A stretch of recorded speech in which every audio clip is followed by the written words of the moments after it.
Hey guys, Wet Movie One back here again, and it's time to go out and about, son. I'm gonna be hanging out with someone pretty fucking awesome today. I'm gonna be meeting him up outside right now.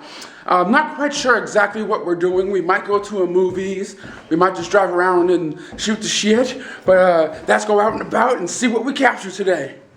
Alright guys, I'm over here at the Dollar Tree right now, or the 99-cent store kind of place, and I'm with my very special guest right now. What's up, Andrew?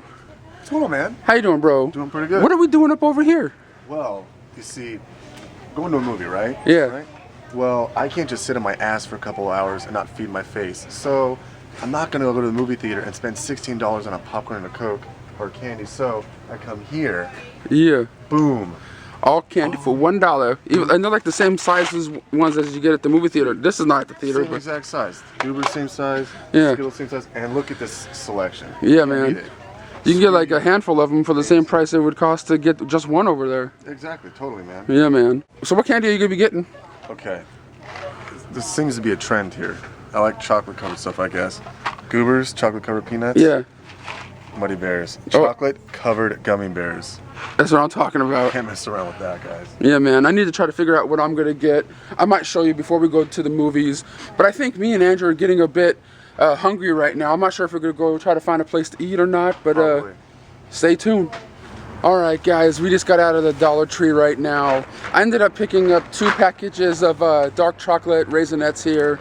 And just to let you guys all know, all that bunch of candy that Andrew had in his hand, he's not gonna eat all that at the movie theater today. Well, just like, not in one sitting. Yeah. I'm stockpiling. You are? Yeah. Oh man, I'm gonna put these down here. But I think we're gonna get something to eat right now, aren't we? Yeah, man. I wonder where we're gonna go, like Wendy's, McDonald's. Let's try Wendy's. Why not? Yeah, man. I haven't been to Wendy's in a while. Me neither. Yeah. Did you ever see that commercial with that lady from Wendy's in there? Like the lady that you actually see, Wendy herself. Oh, like the daughter? Like, yeah, the daughter of the company. You know who I miss actually in the commercial? Loud ass Mercedes. Yeah. Dave Thomas. Oh yeah. You know, I don't know. Those were always like really cool commercials. I remember when I was a kid. Yeah. You know. You know what commercials I miss, Andrew? What's that, man? The one old school McDonald's ones where like you see all the characters dressed up in those costumes. Oh, like little chicken nuggets and shit? Yeah, like you don't see that stuff anymore. No, like the hamburger. You know what? I was wondering about that, and you don't see anything with like a mascot anymore. Like the cereal commercials, you don't see like the Smacks bear or like the. Don't you see toucans still sometimes? Not really. And what I found out is that it's like they consider it like propaganda to get kids to eat, crappy food, and so, like, they can't do that anymore. So that's why you don't see the Happy Meal commercials like you used to. I mean, you see them, but it's not as abundant with like these mascots anymore. Yeah. So, hey, dude, are we gonna walk through the drive-thru and order our food, or are we gonna go inside like normal people? Let's be normal for a minute. Okay, cool. Let's be normal. All right, guys, off to Wendy's and let's show you what we get. Hey guys, we're in Wendy's right now. We just got our food. It's kind of quiet over here. We can't be all loud and like, Oh, I know, right? But I got some spicy chicken nuggets here, which I didn't know they had. Dude, they're amazing. That's their little secret. Yeah. It looks like you got some too.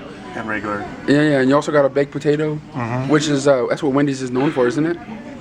Kind of. Funny. Yeah, like that, and maybe they're chili or something, or that Tommy's.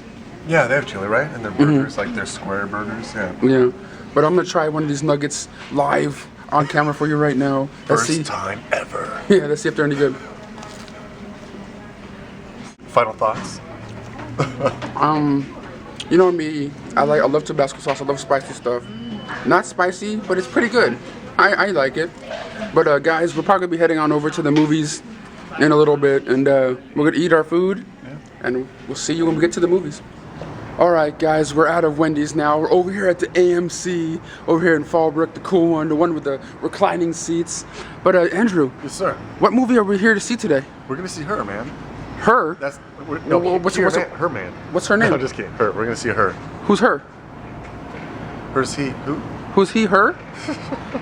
But who's her? Oh, her. The movie. Spike Jonze, original screenplay film. Her. All right. Joaquin Phoenix, yeah. So let's get up in there, get our seats. Even though at this theater, I think at a lot of them now, you have to go up there and like pick your own seat. Exactly. It's like one of those new things that movie theaters are doing now. Even at the old AMC, which has been open for what, like 16 years, they put new seats in about a year ago, and they had numbers on them. and it was kind of weird because What was the point? Yeah. Yeah, but now they just introduced the fact that now you pick your seats there. So it's a normal theater that we've always had, and now they just reintroduced this.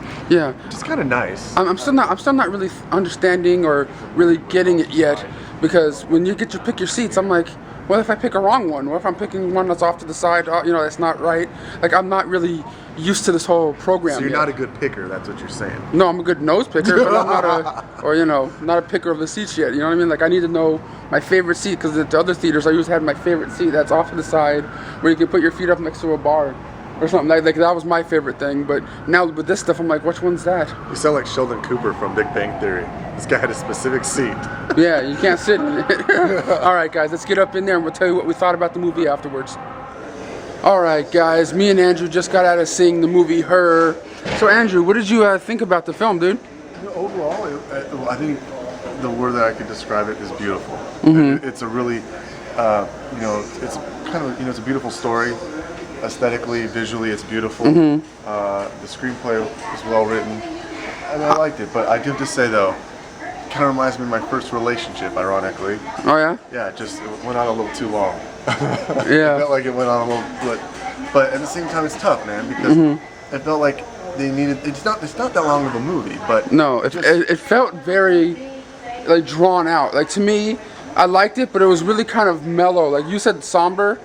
And like there's moments of it I felt like I was kind of falling asleep, not because it was boring, just because it was just kind of like too mellow with the music and the tones and stuff, you know? It's peaceful, yeah. Yeah, like I'm at a temple or something. Yeah. It's pretty much about a guy that's is going through a divorce with his ex-wife or wife or whatever, and he's just going through hard times, and he just wants like a relationship, and there's this little program called the OS system. It's like a person or a computer you could talk to, and he kind of falls in love with it, It's an operating system, so it's almost like Siri on steroids, I guess you could say. Yeah, kind of, yeah. For Apple users. I love the idea that it takes place in a futuristic Los Angeles landscape. Yeah. And they filmed I think it was in Shanghai, and so a lot of that city just makes a really good futuristic type of reality, I guess, of what Los Angeles could look like.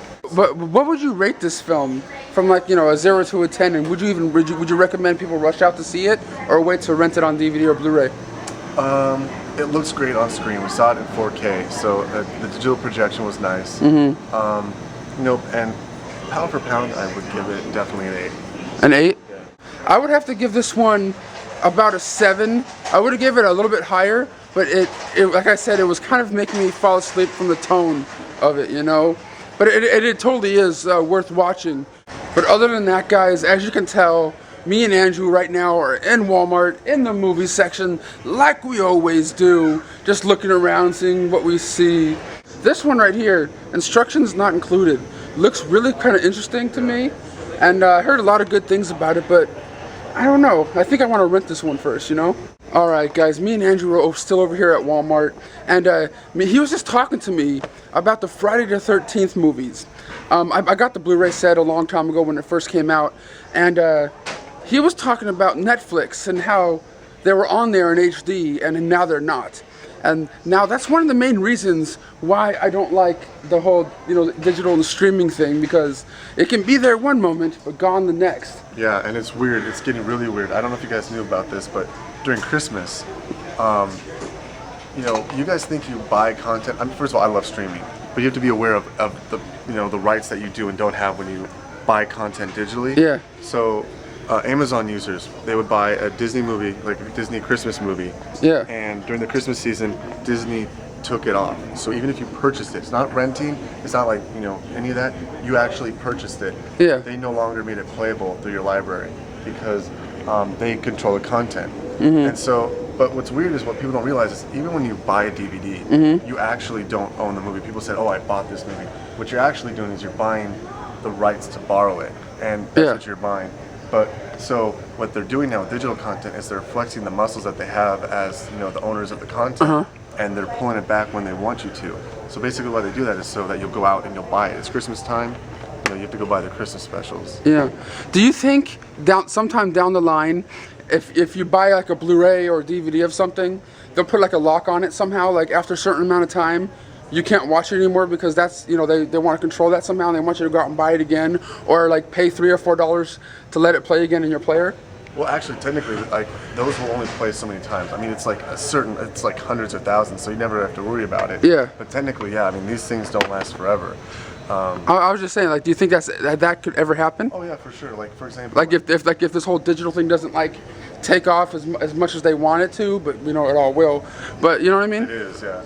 Oh yeah, but like I mean, I don't know if you know, but people that are on the Academy when they get a screener to vote for films, Yeah.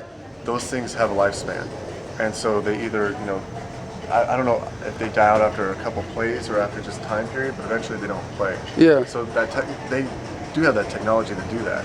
Like now you guys all know why I don't really use Netflix or those online things, because who knows, dude? Like I love the Goonies with all my heart, you know what I mean? And if they have it on Netflix or one of those sites and I go there to watch it, I'm like, oh yes, they have the Goonies. But then like 2 weeks later or 2 years later, I go back, I want to watch the Goonies again. Is it gonna be there? Who knows? And I hate that, and that's why I make these hoarding up videos. That's why I still collect. I still try to keep the hoarding thing alive. You know what I mean? That's one of the ways I like to think about the videos I do, is trying to keep the art of collecting physical media alive. You know? I'll be honest, I like both, and I hope they keep producing both because I like the opportunity to own and kind of get the expanded content that they offer. But at the same time, there's a lot of beauty in streaming. There really is. And, Yeah. And like I understand people renting and streaming stuff, so like you can watch it and see if you like it before you buy it or something and save money that way. But if there's something you like and you don't have the option to buy it, sooner or later that's what it's going to be, and then you don't have the movie at all unless like the companies say, hey, you can have it. Yeah. I mean, but it's great though because you pay like $7.99 a month for Netflix. That's like, and I could knock out the whole series of Breaking Bad in a weekend, and that cost me $7. Plus, I have the whole rest of the month to watch whatever the heck I want. Yeah. Speaking of Breaking Bad, you said you finished the series? No, because season 5 is not on Netflix yet. Oh, okay. Because recently, I just finished watching the very last season of it, and don't spoil it. No, I'm not going to spoil it. But I was just it was kind of lackluster to me. Like it just sort of like, ba-dam-bam. Like the last episode of Seinfeld? Or something like that. Like I felt like there was something really big gonna happen, and then it's like boop, boop, boop. Well, now I know what to look forward to. Or not to look forward to. Kind of. I know some people probably like it, but to me, I thought it was gonna like come to something bigger, Okay. All right. Do you have any final words for our little out and about today? Doot. Make sure you guys follow Andrew on Twitter. I'll have a link in the description box. The tweeter. Bye-bye.